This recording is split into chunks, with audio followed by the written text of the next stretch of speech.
Olá, eu sou a professora Tatiane Félix, de Língua Portuguesa da Central de Concursos. Mais uma vez, estamos juntos aqui, camaradas, para conversarmos um pouco sobre a maravilhosa língua portuguesa, gramática da língua portuguesa. A nossa proposta, como sempre, é mostrar, a partir de alguns trechinhos de músicas, temas que são importantes para nós. Na linguagem cotidiana, aquilo que nós chamamos de vida prática, e também algumas coisas que devem aparecer nos concursos públicos e às quais nós devemos estar sempre atentos. Nesta aula de hoje, nós vamos falar sobre a regência do verbo ir e do verbo chegar. Você já ouviu falar dessa palavra regência? Para quem vai fazer prova de concurso público, é muito importante que você saiba essa nomenclatura. Por quê?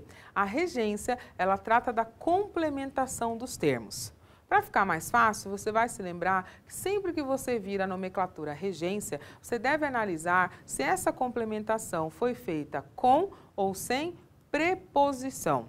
Preposição são aquelas palavrinhas curtinhas que fazem a junção entre as palavras. São exemplos de preposições, palavras como a, em, para, com, por, são alguns exemplos de preposições. Tenho certeza que algum dia você decorou uma listinha dessas palavras lá na época da escola. O importante é saber quando utilizá-las e utilizá-las de maneira correta.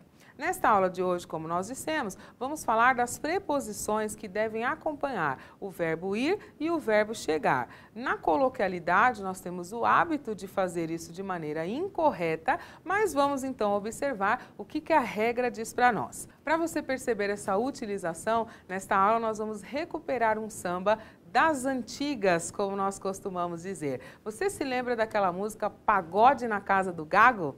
Vamos escutar um trechinho para você entender a regência do verbo ir. Acompanhe aí comigo. Fui um pagode na casa do Gago e o rango demorou sair. Logo no início da música, que aliás já foi cantada por vários sambistas importantes, o cantor diz o seguinte: fui em um pagode na casa do Gago e o rango demorou a sair. Obviamente que a linguagem é totalmente coloquial e é exatamente isso que traz a beleza a esses versos, a coloquialidade. Veja que nós não queremos ser os chatos que ficam o tempo todo corrigindo as questões de linguagem. A nossa proposta é mostrar, a partir do cotidiano, alguns detalhes do idioma que nós precisamos saber, mas a coloquialidade e a informalidade fazem totalmente parte da licença poética que todos os autores têm para escrever. Mas nesse trecho em especial, pensando em norma culta, o autor diz: fui em um pagode na casa do Gago. Então o verbo ir, utilizado nesta frase, não deveria ter sido acompanhado da preposição em. Porque a regra da língua portuguesa, associada à regência, nos diz que quando nós usamos o verbo ir, no sentido de ir a algum lugar, no sentido de destino, o verbo ir deve ser acompanhado da preposição a ou da preposição para. Portanto, não só neste verso, mas toda vez que nós usamos o verbo ir, associado a essa ideia de destino, nós devemos usar a preposição a ou a preposição para. Como é que essa letra ficaria? Fui a um pagode na casa do Gago. Nós temos o hábito, por exemplo, no dia a dia de falar, ó, eu vou no banheiro, eu vou no banco, eu vou na aula.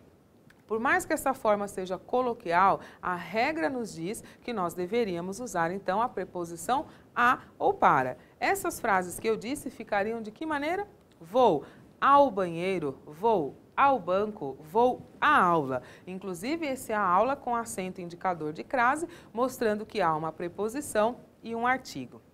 Toda vez que nós usarmos, então, o verbo ir com essa ideia de destino, nós devemos usar preposição a ou para. Se nós usarmos a preposição em, o sentido atribuído a este verbo vai ser outro.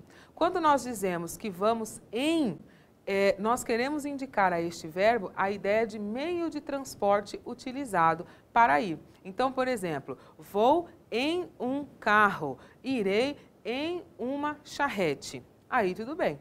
Nesse sentido, nós teríamos até um problema de interpretação. Se você diz então que vai no banheiro, você está dizendo que vai usar o banheiro como meio de transporte, o que obviamente não faz muito sentido, né? Então, não é só uma questão de gramática, é uma questão também de interpretação.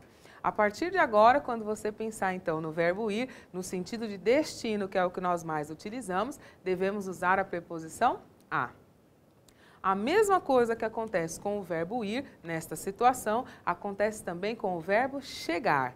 Ou seja, quando nós temos a ideia de destino a que vamos chegar, o verbo chegar deve ser usado também com a preposição a. Para você se lembrar não só dessa utilização, mas para você se lembrar de um pagode lá dos anos 90, eu vou te mostrar uma música do Só Pra Contrariar, A Barata. Quem é que nunca cantou essa música? Acompanha aí comigo. Em casa, a barata da vizinha está na minha cama. Toda vez que eu chego em casa, a barata da vizinha está na minha cama. Eu tenho certeza que você se empolgou totalmente com essa música, mesmo que seja só um trechinho, eu tenho certeza que você deu uma sambadinha aí na sua casa. O Só Pra Contrariar diz o seguinte: toda vez que eu chego em casa, a barata da vizinha está na minha cama. Por mais que seja tradicional nós falarmos assim, por mais que seja coloquial nós falarmos assim, a norma culta nos diz outra coisa. E o que a norma culta nos diz? Que o verbo chegar, assim como o verbo ir, que nós vimos agora há pouco, quando são usados nessa indicação de destino, nessa ideia de lugar para onde vamos ou aonde chegamos, deve ser usado junto desses verbos a preposição a. Então, o Só Pra Contrariar deveria cantar: toda vez que eu chego à minha casa, a barata da vizinha está na minha cama.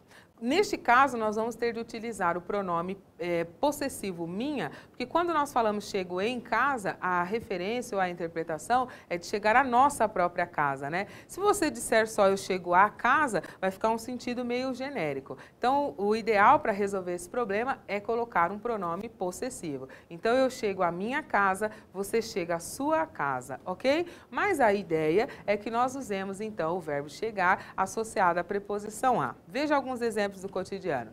Cheguei em uma festa. Não é normal a gente falar isso? Ó, cheguei em uma festa e aí fulano estava lá. Se nós fôssemos pensar no português culto, nós diríamos cheguei a uma festa e não em uma festa. Da mesma forma, como se o verbo ir estiver associado à preposição em, nós vamos dar uma ideia de meio de transporte, o verbo chegar também é a mesma coisa. Se você disser que chegou em uma festa, você usou a festa como meio de transporte. Para a norma culta, então, a forma melhor seria cheguei a uma festa, cheguei à escola, cheguei à minha casa, de maneira que a preposição seja usada de maneira correta. Eu sei que às vezes a formalidade, ela parece que faz com que o texto fique um pouquinho mais chato, fique parecendo que nós queremos o tempo todo pensar em regras. Mas a nossa proposta é que você melhore a comunicação, tenha mais conhecimentos gramaticais e, principalmente, acerte mais questões de concursos. O tema que nós abordamos hoje é chamado de regência. Então, nós aprendemos que o verbo ir e o verbo chegar, quando são usados para dar essa indicação de destino, a ideia de para onde nós vamos, aonde nós vamos chegar, devemos usar junto desses verbos a preposição principal, a preposição a. Aprendemos mais uma? A partir de agora você vai ao banheiro e você chega a uma festa. Deu para aprender? Espero que você aplique isso também no seu cotidiano. Na hora da prova, acerte também e vem comigo que é sucesso. Até mais!